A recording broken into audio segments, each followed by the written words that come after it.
Lapit mo.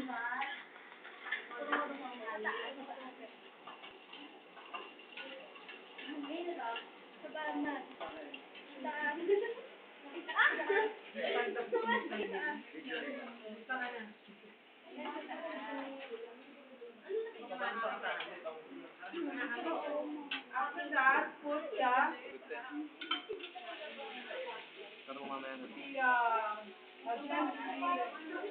Pag wala pong hinihintay. Yung ganito po. ay, yun yan. Tapos yun na yan. Pag walang ganun eh, parang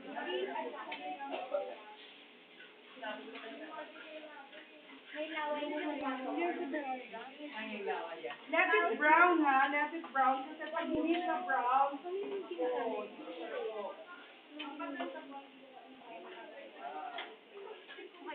yes, that's a good question, no? Ma'am, pag po ba inilagay sa tubig, itong starch, hindi po ka matatanggalan ng nutrients. Anak, starch is made up of starch.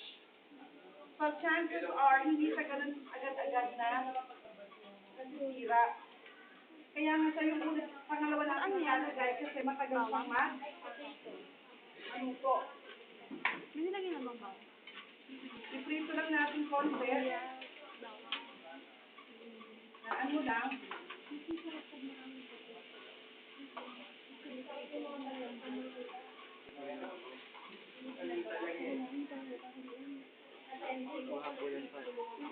Gutom na ako.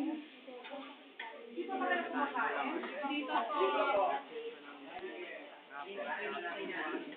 Okay? Next. Ano yan? Ano sa loob ng ano? Hindi ko kasi makita sa video.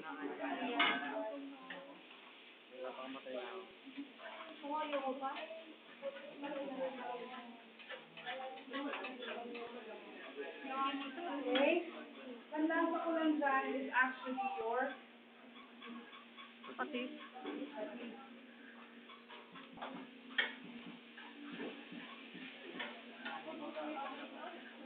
galing talaga ni Matre. Ang dami pa. Matre. Marte. Dami.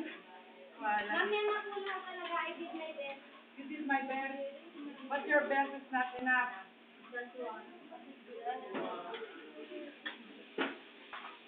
Ano pa? Kaya kung lang na kayo ng bawat.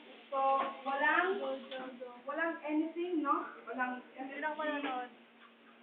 Then, a little bit of raisins just to give a kick of sweetness.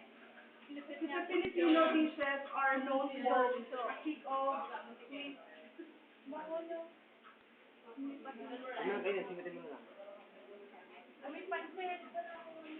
Ano nilagay? Atuman? Pasang-pasang Ano? Ano yung huling nilagay?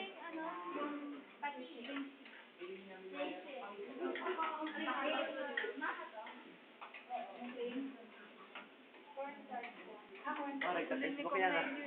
Mark, dalang pala ilalagay. Marami ba kayo dito?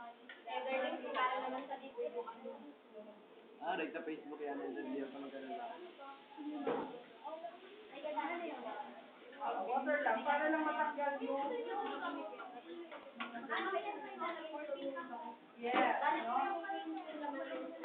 Yes.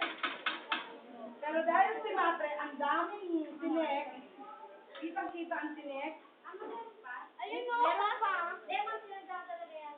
From spice ng pagkain. Para matinik yung kumain. Baka may thrill daw kayo eh. Pagkalasod na yan lang, okay na. Ma'am, ilalagay nyo lang ay iba ilalagay. yung egg, mamaya, pagka lumamig na ito. Kasi, pagka nilagay mo kagad yung egg, maluluto si egg. Dapat po si Matre. Matre. Nahihilo ka? Okay na? So, this is it. Alalang yan, lalagyan ng itlog. That's it po. Tapos ilalagay Asa yung slow? Lalagyan sa